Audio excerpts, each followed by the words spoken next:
Hey Geekly, Kikai Wafra here, and today, pull up a stool because we've got a big one to unpack.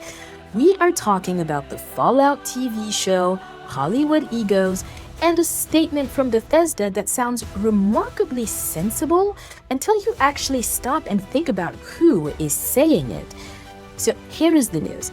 Emil Pagliarulo, a senior developer over at Bethesda, recently did an interview regarding the massive success of the Fallout series on Amazon Prime.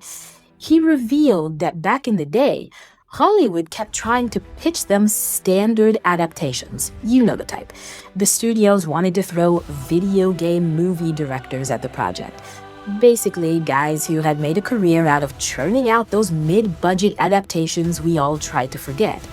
And Bethesda? They said no.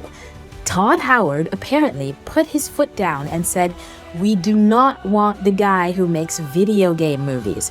We want the best director, the best showrunner possible."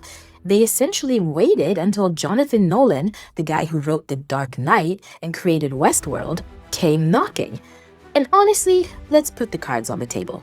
This is the devil's advocate part where I have to admit, they were absolutely right. I mean, look at the history books. We have suffered through decades of absolute garbage. Remember the Doom movie with The Rock? Remember Alone in the Dark?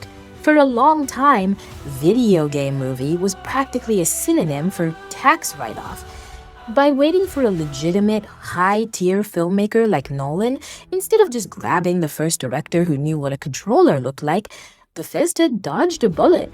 They protected the brand. They ensured that the Fallout show wasn't just good for a game adaptation, but actually good television, period. It's a massive win for quality control, and it proves that patience pays off. But it is when I start thinking about the attitude behind that quote that I start to squint a little bit. Because there's a layer of snobbery here that feels just a little bit rich coming from the gaming industry. We don't want the guy who makes video game movies. Think about what that implies. It implies that the problem with those bad movies was just the directors and not the fact that the game studios themselves used to sell their rights to the lowest bidder without caring about the product.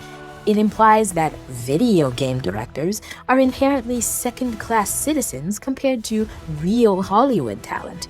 It's this weird self-loathing where a video game company is basically saying, "Oh, we don't want anyone from our industry touching this. We want the serious art people." And let's be real for a second, Geekly. This demand for absolute perfection, for the best of the best, for a polished, glitch-free narrative masterpiece is coming from Bethesda. I love them, but these are the guys whose games are famous for flying mammoths and backward-flying dragons. It is a little ironic to hear them demand high art cinema standards for their TV show, while we're still waiting for the community patch to fix the games the show is based on. It feels like they're saying, we have standards for Amazon, but for the gamers, it just works. There's also a bit of revisionist history here. They're acting like they were the guardians of quality the whole time, holding back the tide of bad movies. But let's not forget, they were the ones who licensed Doom back in 2005. It's easy to say we only want the best after you've already struck gold with Jonathan Nolan. It feels a bit like they're throwing the working class directors under the bus to cozy up to the prestige TV crowd. Anyway, the full interview is linked in the description. Go give it a read. So, Geekly, you're the judge. Is Todd Howard's refusal to hire a video game director a brilliant move that saved the franchise? Or is it just a case of corporate elitism where they look down on the very industry they helped build? Let me know what you think in the comments. And that is the full scoop on this Fallout pretentiousness. If you liked seeing me tear into that logic, hit like, subscribe, and tell me below if you are buying what Todd is selling. To keep this channel powered up, check the Buy Me a Coffee link in the description. Also, for the next video's vibe, should I go with the Wasteland Survivor look or a full corporate Vault Tech suit? You decide. I will see you on the next one. This was Kikai Wafra for News Geekly.